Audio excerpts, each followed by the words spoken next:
Menanggapi jawaban Kain, saudara, Tuhan terus mengejar pertanggungjawabannya. Kejadian 4 ayat 10. Apakah yang telah kau perbuat ini? Atau apa yang telah kau buat? Me asita. Apa yang telah kau buat? Tersirat namun jelas. Tuhan tahu bahwa Kain telah membunuh Habel.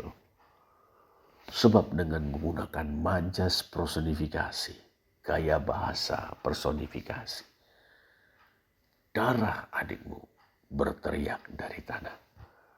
Atau bila diterjemahkan lebih harafiah, suara darah adikmu sedang menjerit kepadaku dari tanah. Suara darah adikmu sedang menjerit kepadaku dari tanah. Kol demi akika so akim elai min adama. Kol demi akika, suara darah adikmu. So akim elai, sedang menjerit kepadaku min adama, dari tanah. Tuhan tahu bahwa Habel telah mati.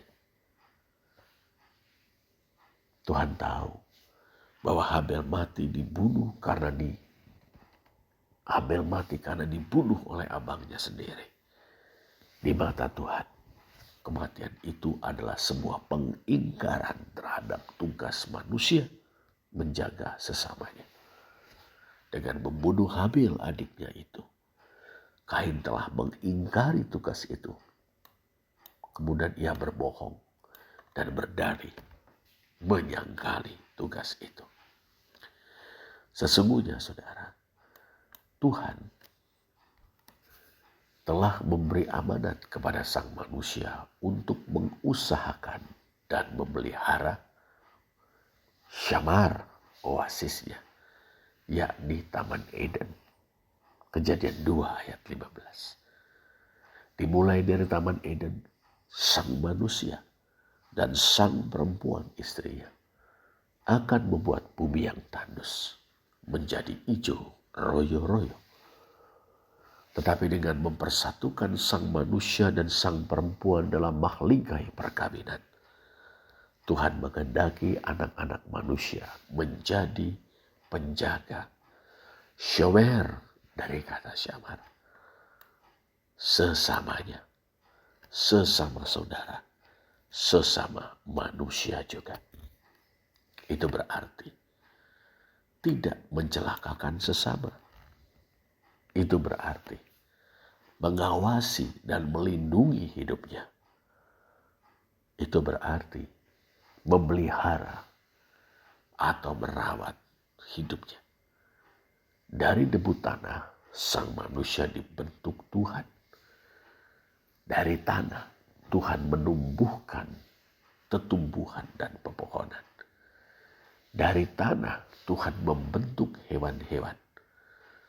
Manusia adalah dalam tanda petik anak dari tanah atau bumi. Ia harus menjaga ibu pertiwi. Manusia dalam tanda petik bersaudara dengan tetumbuhan dan hewan. Ia harus menjaga mereka. Lebih-lebih sesama manusia. Karena sikap dan tindakan Kain yang mengingkari tugas sebagai penjaga adiknya, Tuhan menjatuhkan hukuman terhadap Kain. Kejadian 4 ayat 11-12. We'ata, maka sekarang, arur ata minha adamah, terkutuklah engkau dari tanah. Asher patsta et pia, yang telah membuka mulutnya. Lakakat et demai akika miadeka, untuk mengambil darah adikmu itu dari tanganmu. Kita avot et ha adamah, ketika engkau mengusahakan tanah itu. Lo tosef tet kokah lak, ia tidak akan lagi memberikan kekuatannya kepadamu. Na wanatihye ba'arets, engkau menjadi seorang yang menggelandang dan mengembara di bumi. Saudara, Tuhan mengutuk Kain. Bagaimana kutuk itu bekerja? Tanah hak Adamah telah basah oleh darah Habil yang ditumpahkan oleh Kain abangnya sendiri. Dari tanah min hak Adamah, darah itu bersuara bahkan menjerit kepada Tuhan. Karena darah, bahasa Ibrani dam, merepresentasikan nyawa. Dan ia bersuara. Itu mengandung makna tentang betapa berharga nyawa manusia di hadapan Tuhan. Suara itu menjerit kepada Tuhan, mengadu kepadanya tentang kekerasan yang mematikan, yang sejatinya merupakan bentuk pengingkaran yang ultimat terhadap tugas manusia untuk menjaga sesamanya. Tanah yang basah berlumur darah, kemudian menjadi tanah yang membuka mulutnya untuk mengambil darah yang tertumpah karena kekerasan. Tanah hak Adamah dalam tanda petik meminum atau menelan darah, darah Habil, demi Habil yang telah ditumpahkan oleh Kain. Dan oleh karena itu, untuk selanjutnya meski Kain mengusahakan atau mengolahnya, tanah itu tidak akan lagi memberikan kekuatannya. Lotoseften koka tidak akan lagi memberikan kekuatannya kepada Kain. Maksudnya, tanah yang telah menelan darah Habil tidak akan produktif atau menghasilkan lagi bagi Kain. Dengan demikian, sia-sialah Kain mengusahakan tanah. Sia-sialah ia berupaya melanjutkan legasi warisan Adam sang manusia dan Hawa sang perempuan, kedua orang tuanya. Karena tanah tidak akan lagi menghasilkan baginya, Kain terpaksa menjadi orang yang menggelandang dan mengembara di bumi. Bahasa Ibrani, na wadatih ba'aretz. Terjemahan baru Lembaga Alkitab Indonesia, seorang pelarian dan pengembara di bumi. Menggelandang dan mengembara. Na wadat. Menjadi gelandangan dan pengembara untuk mencari penghidupan. Ironis, dulu Habil karena disia-siakan oleh kedua orang tuanya, hidup jauh dari mereka. Ia harus melintasi bumi yang tandus, gersang untuk mendapatkan padang rumput dan aliran air untuk kawanan dombanya. Pada saat itu Kain tinggal bersama dengan kedua orang tuanya. Ia mengusahakan tanah. Sekarang Kain harus pergi jauh dari kedua orang tuanya. Untuk mencari penghidupan, ia harus meninggalkan pekerjaan yang diamanatkan sang manusia dan sang perempuan. Amanat yang berasal dari Tuhan. Sebab Kain tidak dapat menyambung hidupnya dari pekerjaan itu lagi. Tanah yang tidak akan memberinya hasil. Dan kenyataan bahwa ia harus menggelandang dan mengembara untuk mencari penghidupan. Itulah kutukan Tuhan. Itulah hukuman Tuhan kepada Kain. Saudara, Kain menyadari bahwa kutukan itu merupakan hukuman avon dalam bahasa Ibrani. Hukuman Tuhan. Kejadian 4 ayat 13. Kain tahu bahwa dirinya telah melakukan kesalahan yang fatal. Perbuatan jahat yang telah merenggut nyawa adiknya. Sebuah pengingkaran yang ultimat terhadap tugas menjaga adiknya. Dulu Tuhan mengusir, dalam bahasa Ibrani garas, menghalau dalam terjemahan Lembaga Alkitab Indonesia. Dulu Tuhan telah mengusir garas ayah dan bundanya dari oasis Taman Eden. Kejadian 3:24. Sekarang Tuhan mengusirnya dari tanah yang telah diamanatkannya kepada sang manusia dan sang perempuan untuk diolah atau diusahakan.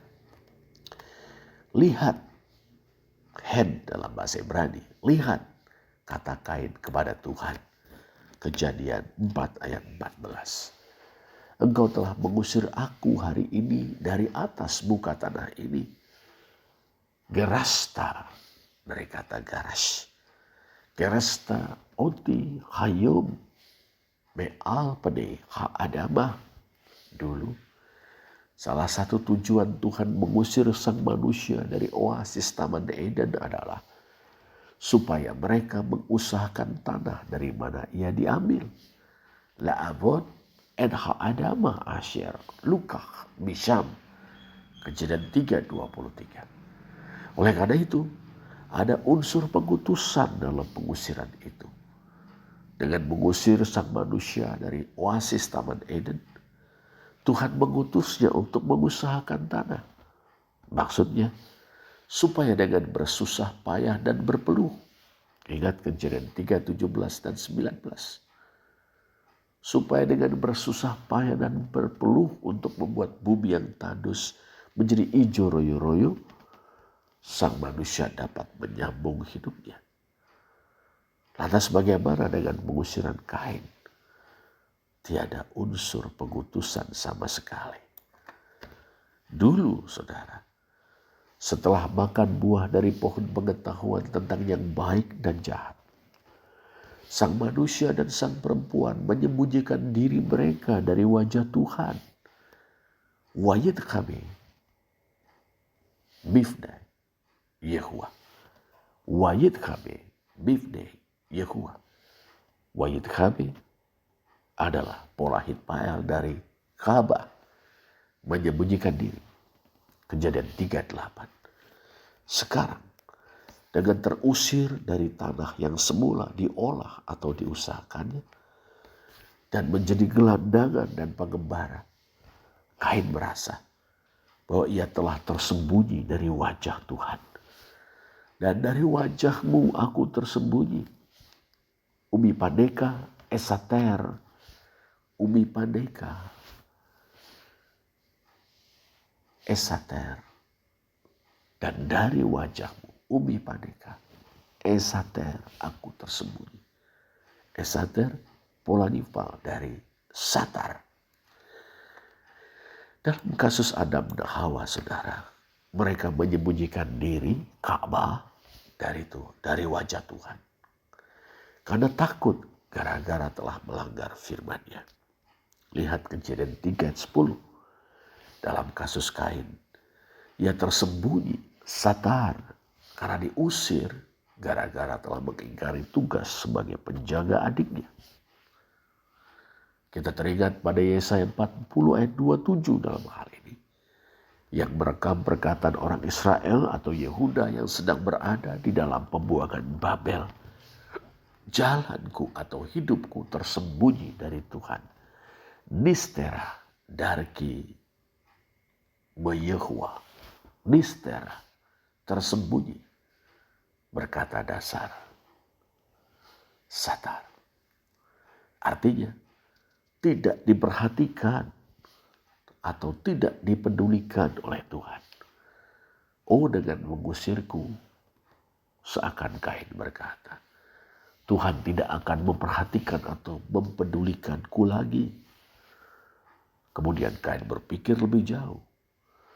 Dan akan terjadi setiap orang yang bertemu dengan aku, ia akan membunuhku. Wahaya kalmotsi yahar geni. Atau terjemahan LAI, maka barang siapa yang akan bertemu dengan aku, tentulah ia akan membunuh aku. Kain takut, saudara. Ia merasa tidak aman. Dengan sewenang-wenang ia telah membunuh Habel adiknya. Bisa terjadi, gilirannya akan tiba. Orang lain yang bertemu dengannya akan membunuhnya juga dengan sewenang-wenang. Ini membuat kita membayangkan bahwa saat itu Kain dan Habel masing-masing telah memiliki keluarga besar. Dan boleh jadi keturunan Habel akan menuntut balas kepada Kain. terusir menjadi gelandangan dan pengembara, tidak dipedulikan Tuhan, hidupnya serasa di ujung tanduk. Pembunuh ini takut dibunuh. Memikirkan semuanya itu, saudara, Kain berkata kepada Tuhan, besar hukuman yang kupikul, gadol avoni mineso. Kejadian 4 ayat 13. Terjemahan LAI, hukumanku itu lebih besar daripada yang dapat kutanggung.